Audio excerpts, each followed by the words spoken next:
ఆంధ్రప్రదేశ్కు చంద్రబాబు గారు ముఖ్యమంత్రిగా అలాగే మరో 23 మంది మంత్రులుగా ప్రమాణ స్వీకారం చేసినటువంటి నేపథ్యంలో చంద్రబాబు గారి క్యాబినెట్లో ఒక్క మంత్రి పదవి మాత్రమే ఖాళీగా ఉన్న నేపథ్యంలో ఆ మంత్రి పదవి ఎవరిని వరించబోతోంది, ఆ మంత్రి పదవి ఎవరికి దక్కే అవకాశం ఉంది అనేది ఇప్పుడు సర్వత్రా చర్చనీయాంశంగా మారింది. ఈ నేపథ్యంలో ఈ అంశం మీద మనం చర్చించుకునేటువంటి ప్రయత్నం చేద్దాం. ప్రస్తుతం మనతో పాటు ఉన్నారు ప్రముఖ సీనియర్ జర్నలిస్ట్ డివిఎస్ గారు. సార్తో మాట్లాడదాం. సార్ నమస్తే. సార్ నమస్తే. సార్, ఆంధ్రప్రదేశ్కి 4వసారి ఈరోజు చంద్రబాబు గారు ముఖ్యమంత్రిగా ప్రమాణ స్వీకారం చేశారు. చంద్రబాబు గారితో పాటుగా మరో 23 మంది కూడా మంత్రులుగా ప్రమాణ స్వీకారం చేశారు. చంద్రబాబు గారి క్యాబినెట్లో మరో మంత్రి పదవి ఖాళీగా ఉంది. ఆ మంత్రి పదవి ఎవరిని వరించబోతుంది, ఆ ఛాన్స్ ఎవరికి దక్కబోతుంది అనేది ఇప్పుడు సర్వత్రా చర్చనీయాంశంగా మారింది. ఆ ఛాన్స్ ఎవరికి దక్కబోతుంది అంటే ఏం చెప్తారు? మా అమ్మ అన్నం తినేటప్పుడు మొదటి ముద్ద తీసి పక్కన పెట్టు. అన్నం తినేటప్పుడు మొదటి ముద్ద తీసి పక్కన పెట్టు. ఎందుకు అట్లా ఆ ముద్ద పక్కన పెడతామంటే అది పెద్దల ముద్ద, లేకపోతే దేవుడి ముద్ద. కుప్ప నూర్పినప్పుడు కూడా మనం ఏంటంటే మొదటి బస్తా ఎత్తినప్పుడు తీసి పక్కన పెడతాం, లేదో దేవుడికి ఇవ్వటమో లేకపోతే అట్లా. ఇప్పుడు ఈ పదవుల భర్తీలో కూడా ఏది క్యాబినెట్ మంత్రి పదవుల భర్తీలో కూడా మరి ముఖ్యమంత్రి చంద్రబాబు గారు ఒక పదవి తీసి పక్కన పెట్టారు. ఒక ముద్ద తీసి పక్కన పెట్టినట్టు అర్థం కాల. అంటే ఏంటి, పెద్దల పదవి. ఆ పదవి ఒక మంత్రి పదవి ఎందుకు ఖాళీ పెట్టారు అంటే నేనేం చెప్తాను, ఇప్పుడు ఆయన తీసుకున్నటువంటి లెక్క ఏంటంటే ఆయన చేసే ప్రతి పనికి ఒక లెక్క ఉంటుంది, తిక్కు ఉండదు. మనం ఏదో సినిమాలో హీరోకు ఉన్నట్టుగా ప్రతి పనికి చంద్రబాబు ఏం చేసినా లెక్క ఉంటుంది అనమాట. ఏది ఇప్పుడు ఈ క్యాబినెట్ భర్తీ కూడా అలాగే జరిగింది. ఏది ప్రతి 7 శాసనసభ్యులకి ఒక మినిస్ట్రీ ఇచ్చారు. ఇప్పుడు బీజేపీ ఎన్ని గెలిచింది? 8. కాబట్టి ఒక మినిస్ట్రీ ఇచ్చారు. ఏది సత్యకుమార్ గారికి మంత్రి పదవి. మరి జనసేన ఎన్ని గెలిచింది? 21కి 21, 100% స్ట్రైక్ రేట్ కదా. ఎన్ని ఇచ్చారు? 3. అంటే 3 ఏళ్ళు 21 కదా. అంటే ప్రతి 7 ఒక మంత్రి పదవి ఇస్తూ మరి అదే రేషియోలో తెలుగుదేశంకి కూడా ఎంతమంది గెలిచారు? 135/7 వేస్తే నీకు 19 ఏమో వచ్చాయి. ఒక 2-3 ఎక్స్ట్రా గెలిచారు, అది కాదన్న నేను. ఏది 133 కదండి, మరి మిగతా ఇంకా 2 గెలిచారు కదా అని అనొచ్చు నువ్వు. అంటే ఇంకొక 5 గెలిస్తే సరిపోయేది ఇచ్చేవాడు. ఓకే, ఆయన లెక్క వీళ్ళు గెలుపులో తగ్గిందనమాట. కాబట్టి 19 పోస్టులు ఇచ్చి మరి ఒక పోస్ట్ ఆపారనమాట. ఈ ఆపిన పోస్ట్ ఎవరికి అంటే పెద్దలకి అని చెప్పా కదా. ఇప్పుడు మొదటి ముద్ద పక్కన ఎందుకు పెట్టా అమ్మ అంటే నేనే ఆ అమ్మ ఏం చెప్పుద్ది. ఇప్పుడు ఆ పోస్ట్ ఎందుకు ఖాళీ పెట్టారు సార్ అని మనం చంద్రబాబుని అడుగుతావా? అదేంటి, అది పెద్దల పోస్ట్ అంటావా? ఎవరు ఆ పెద్దలు? యనమల రామకృష్ణుడి గారికి ఇస్తారా, లేకపోతే అయ్యన్న పాత్రుడి గారికి ఇస్తారా, గోరంట్ల బుచ్చి చౌదరి గారికి ఇస్తారా, గోరంట్ల బుచ్చి చౌదరి గారికి ఇస్తారా, కళా వెంకట్రావు గారికి ఇస్తారా, పరిటాల సునీత గారికి ఇస్తారా? అంటే పెద్దలు అనే దాంట్లో మనం ఏంటంటే ఇప్పుడు ఇంకొకటి, ఆ పోస్ట్ మరి బీజేపీకి కూడా ఇవ్వచ్చు. కేంద్రంలో మరి వీళ్ళకి 2 పోస్టులు ఇచ్చిన నేపథ్యంలో ఎవరికి, మన రామ్మోహన్ నాయుడు, తర్వాత పెమ్మసాని. మరి బీజేపీ పొద్దున మోడీ గారు కూడా మళ్ళీ ఫీల్ అయ్యాడు అనుకో, ఏంటి మేము మీకు 2 ఇస్తే మీరు మాకు 1 ఇచ్చారు సత్యకుమార్ కంటే, మరి ఇంకో పోస్టు బీజేపీకి ఇవ్వాల్సి వస్తే అప్పుడు మరి సుజనా చౌదరి గారికి ఇవ్వచ్చు, లేకపోతే కామినేని శ్రీనివాస్ గారికి ఇవ్వచ్చు. ఎందుకంటే గత క్యాబినెట్లో 2014 క్యాబినెట్లో 2 పోస్టులు ఇచ్చాం. ఎవరికి? మాణిక్యాలరావు గారికి, అలాగే కామినేని శ్రీనివాస్ గారికి. ఇప్పుడు ఒక్క సత్యకుమార్ గారికి ఇచ్చిన దీంట్లో భర్తీ కానీ మంత్రి పదవి ఎవరికంటావు? ఇది ఒక పెద్ద $1 మిలియన్ క్వశ్చన్ అంటావా? మిలియన్ అంటే పడిపోయింది, దాని విలువ ఇప్పుడు లేదు. $1 ట్రిలియన్ క్వశ్చన్.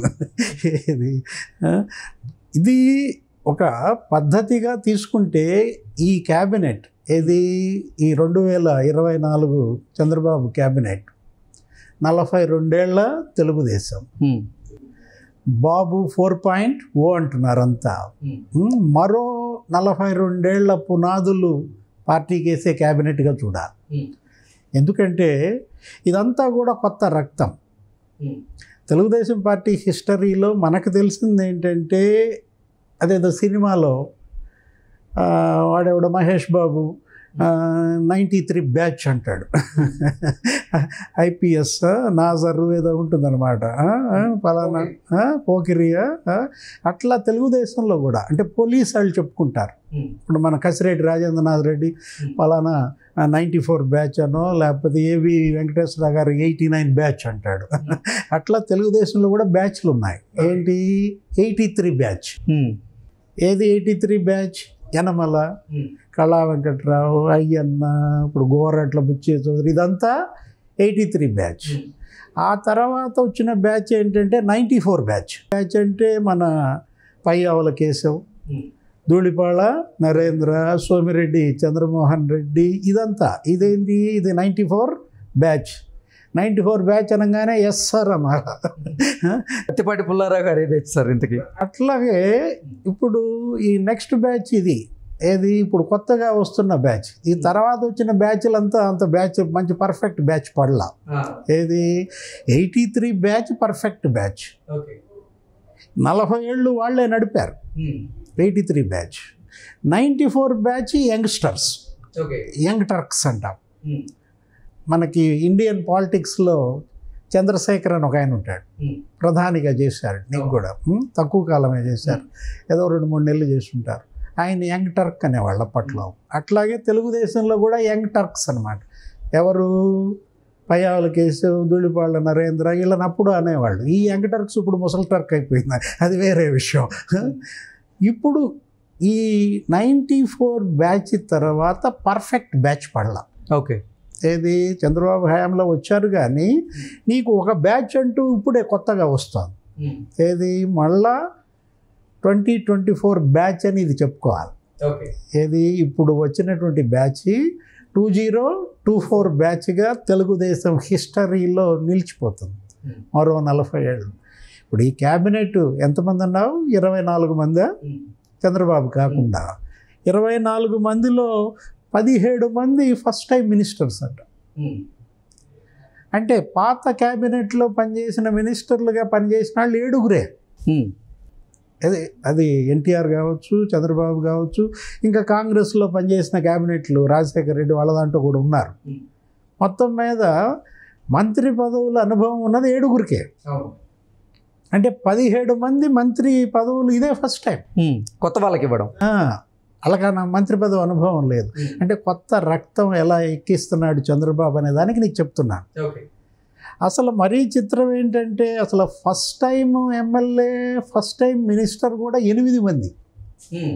8 మంది ఎమ్మెల్యేగా గెలవటం ఫస్ట్ టైం, మినిస్టర్గా అవడం ఫస్ట్ టైం. అది మరీ నీకు లాటరీ అనమాట.